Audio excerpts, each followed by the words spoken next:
wabarakatuh. Perkenalkan, saya Alia Talita Amir dengan NIM SF2006005. Nah, di sini saya akan menjelaskan materi mengenai farmakoekonomi. Adapun materi pembahasan yang pertama yaitu definisi dari biaya.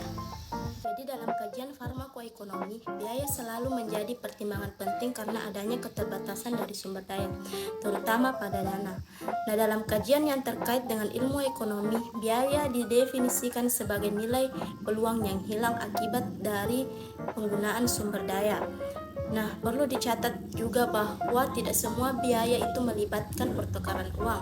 Dalam pandangan para ahli farmakoekonomi, biaya kesehatan itu melingkupi lebih dari biaya pelayanan kesehatan lain, tetapi termasuk pula misalnya biaya pelayanan lain dan biaya yang diperlukan oleh pasien sendiri. Baik, selanjutnya apa sih hubungan farmakoekonomi dengan farmasi? Nah, dalam studi farmakoekonomi dapat berguna untuk industri farmasi dalam hal seperti penelitian, pengembangan obat, strategi penetapan harga obat, serta strategi promosi dan pemasaran obat. Selain itu, data farmakoekonomi juga dapat dimanfaatkan untuk memutuskan obat mana saja yang dapat dimasukkan atau dihapuskan dalam formularium rumah sakit, yang biasanya disusun oleh komite farmasi dan terapi rumah sakit. Selanjutnya, farmakoekonomi dengan pengembangan obat. Nah, farmakoekonomi ini adalah ilmu yang mengukur biaya hasil yang diperoleh yang dihubungkan dengan penggunaan obat dalam perawatan kesehatan. Jadi farmakoekonomi adalah biaya yang diperoleh dan dihubungkan dalam penggunaan obat. Nah, dalam pengembangan suatu obat baru memerlukan proses yang panjang dan memerlukan dana yang besar. Maka dari itu diperlukan ilmu farmakoekonomi dalam pengembangan suatu obat baru. Nah, dalam industri farmasi menghabiskan miliaran dolar setiap tahunnya untuk pengembangan obat baru.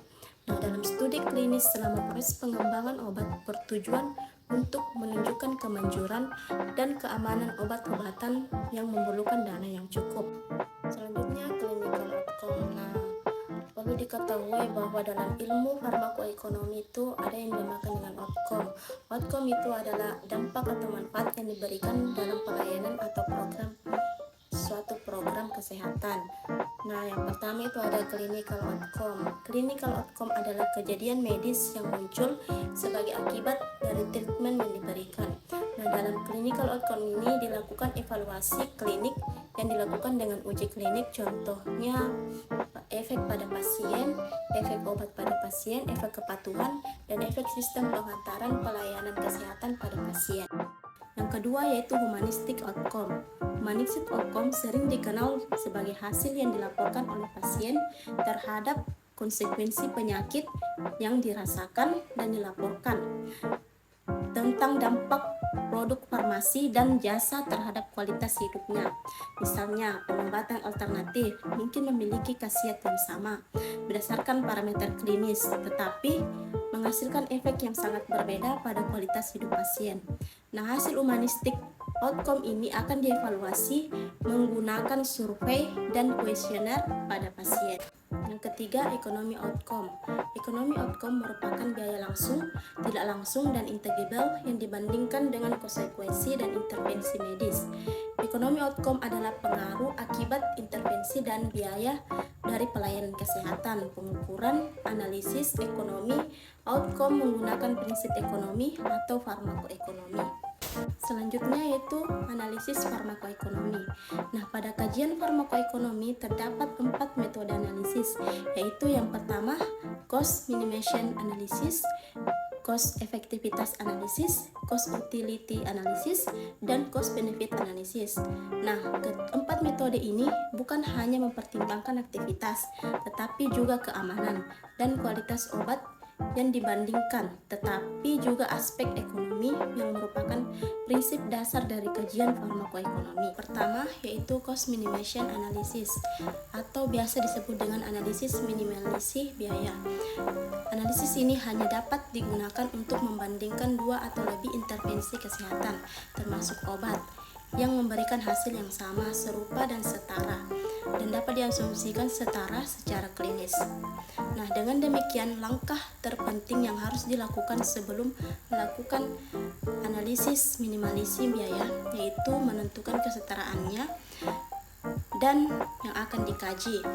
Tetapi karena jarang yang ditemukan dua terapi termasuk obat yang setara atau dapat dengan mudah dibuktikan setaranya, penggunaan CMA agar terbatas, misalnya untuk membandingkan obat generik berlogo dengan obat generik bermerek dengan bahan kimia obat sejenis dan telah dibuktikan kesetaraannya melalui uji bioviabilitas dan biokevalen, atau membandingkan obat standar dengan obat baru yang memiliki efek setara. Yang kedua yaitu cost effectivitas analisis atau biasa disebut dengan analisis efektivitas biaya.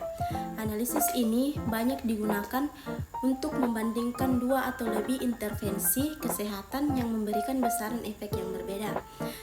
Nah, analisis ini hanya dapat digunakan untuk membandingkan intervensi kesehatan yang memiliki tujuan yang sama, atau jika intervensi tersebut ditujukan untuk mencapai beberapa tujuan yang muaranya yang sama. Nah, jika hasil intervensinya berbeda, misalnya penurunan kadar gula darah oleh obat antidiabetes dan penurunan kadar kolesterol jahat atau kolesterol total oleh obat anti kolesterol, cost effectivitas analisis tidak dapat digunakan. Selanjutnya, cost benefit analysis adalah tipe analisis yang digunakan untuk mengukur biaya dan manfaat suatu intervensi dengan beberapa ukuran moneter. Nah, cost benefit analysis ini dapat dilakukan dengan membandingkan dua atau lebih suatu produk farmasi atau jasa farmasi yang tidak saling berhubungan dan memiliki outcome yang berbeda. Yang menjadi kelebihan tersendiri dari cost benefit analysis ini yaitu dibandingkan dengan farmakoekonomi lainnya. Nah, adapun contoh perhitungannya yaitu manfaat bersih sama dengan manfaat dikurang dengan biayanya. Kemudian untuk cost benefit rasionya itu manfaat dibagi dengan biayanya.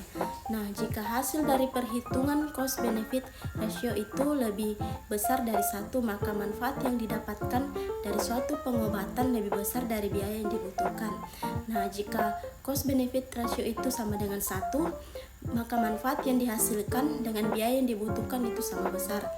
Nah, selanjutnya jika cost benefit rasio itu lebih kecil dari 1, maka biaya yang dibutuhkan itu lebih besar daripada manfaat yang didapat. Maka pengobatan dengan nilai cost benefit rasio itu paling besar merupakan pengobatan paling cost benefit.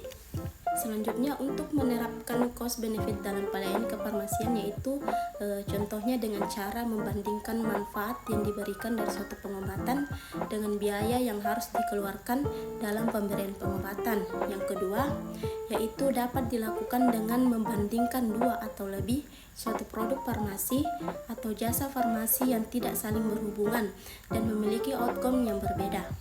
Kemudian yang terakhir yaitu mengenai kualitas hidup. Nah, apa sih kualitas hidup itu? Menurut Hound mengungkapkan bahwa kalimat kualitas hidup itu merupakan kalimat yang sulit untuk dioperasionalisasikan atau sulit untuk didefinisikan. Kualitas hidup itu dapat disamakan dengan keadaan kesehatan fungsi fisik tubuh, kesehatan subjektif, persepsi mengenai kesehatan, kepuasan kebutuhan, kognisi individu, ketidakmampuan fungsional, gangguan psikiatri, kesejahteraan, dan bahkan terkadang dapat bermakna lebih dari satu pada saat yang sama. Nah, pengukuran mengenai kualitas hidup itu dapat dilakukan dengan dua cara, yaitu pengukuran kualitas hidup secara menyeluruh atau kualitas hidup yang dipandang sebagai evaluasi individu terhadap dirinya secara menyeluruh, atau hanya mengukur dominan tertentu saja, atau kualitas hidup diukur hanya melalui bagian tertentu dari diri seorang individu. Demikian pemaparan materi dari saya. Semoga apa yang saya sampaikan bisa bermanfaat bagi kita semua. Kurang lebihnya mohon dimaafkan. Sekian dan terima kasih. Assalamualaikum warahmatullahi wabarakatuh.